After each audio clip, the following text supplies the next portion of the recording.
Hey, welcome back to Skuttz Draws, where today we'll take a look at how I brought this cozy and romantic commission to life. During the concept phase, I tried a few different sketches to try and visualize something cozy to convey a lovey-dovey feel. I wanted the commissioner's character to look completely enraptured by their partner, just sitting there chatting, happy to listen for hours. The best part about this one? It was a gift. So, fancy candlelit dinner it was. I actually struggled with the concept originally, but after looking at photos and sleeping on it, I woke up with the ideas I used for the pose roughs. Once the idea of it went ding, I brought the rough poses to the commissioner and we moved forward to the next stage. I began to fix the anatomy mistakes and refine the pose. By doing this, I can check if that's what a client had in mind without wasting too much time and effort for a pose that might not be right. Speaking of not wasting time and effort, I discovered a neat little trick. I struggle a lot with geometry, shapes, and perspective, so to help make sure it felt like these two characters were really seated, I used Sims 4 to take a screenshot at the angle I needed, and I used it as a geometric base. Keep watching to see how my chairs shape out. Once they liked the concept, that's when I put more time into anatomy and touching up the details before I move into the line work. It's super important to me to check in at each stage with my commissioners because it helps me catch changes earlier. This lets me redraw things before they get too far down the line to easily fix, and it helps me avoid burnout from getting frustrated. It also helps me move forward confidently, knowing that the path I'm on is going to result in a happy client. Sometimes, if I get stuck on the sketch, I will try blocking out the base colors. I'm able to visualize the shape better and determine if a figure feels right or if it needs further adjusting before I waste my time doing the final line work. Once I'm happy with the shape and the form underneath, I'll go back in and add more detail, knowing that I have a solid foundation to work on. Once in a while, I like to use this method to work out the shapes entirely, as you can see me doing here with this character's hair. I actually work out the volume with the flat color before I come in and do the line art on top.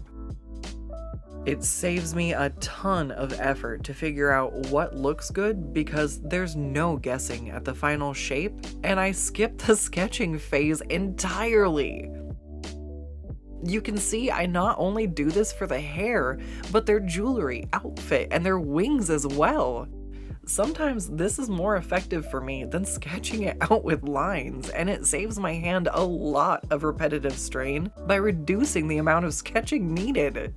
Before I can shade, I need to plan out my background and lighting sources, so I know where to put the highlights and shadows on those two lovebirds here. Speaking of reducing unneeded sketching, here we go on those chairs finally. You can see how I took the base structure, grabbed from the screenshot. It saved me a lot of fiddling on a background component.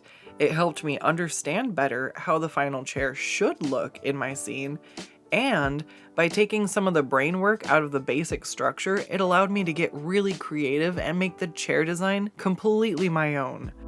With the atmosphere coming together, I worked with the commissioner to pick a suitable suit style for their character. When I was ready to tackle the suit, it came out beautifully. Rushing things never works well. I'd rather build up on other areas and come back around to it when I have the right concept to apply.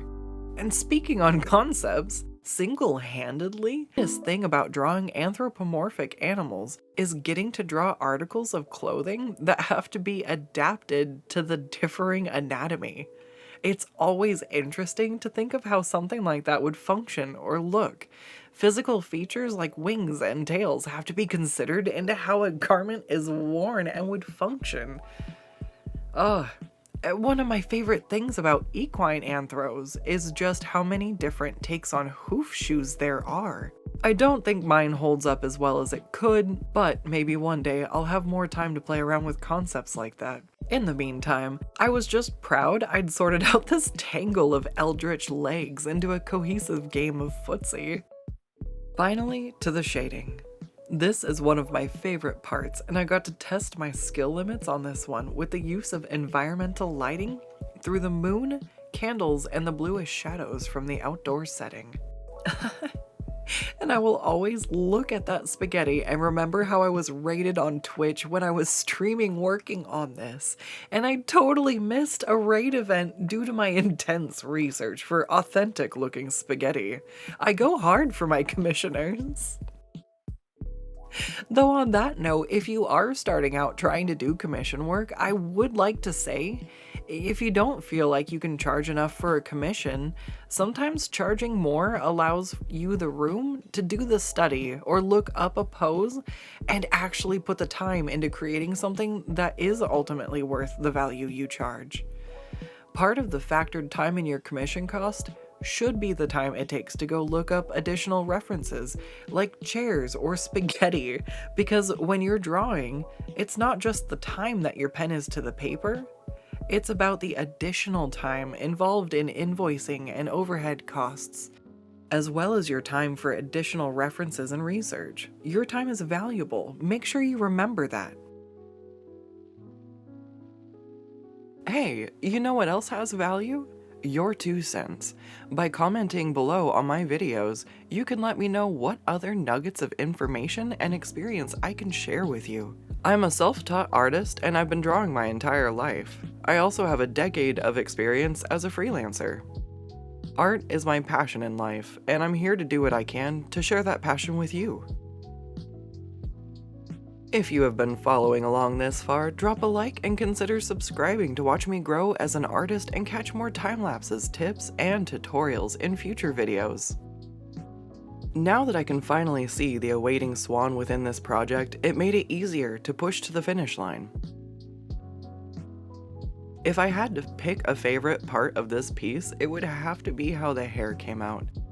The texture came across so well, and I think the touch of moonlight just made it so good. Yet I somehow kept avoiding that last pair of hands. Oh, Skuttz, you're running out of other things to draw. Oh, and here we go. This far in, I'm finally doing the line art on the arms and hands here. I do not make linear progress, not in art and not in life, and I've come to accept that that's okay. Maybe we can all take a note that in the end our efforts amount to something, even if during the process it's unclear just how much we're putting together. You gotta pull through that ugly duckling phase to see it to swan mode. It's a hard lesson I've been applying to my art lately, and I've been finding that mindset incidentally helps in other aspects of my life as well.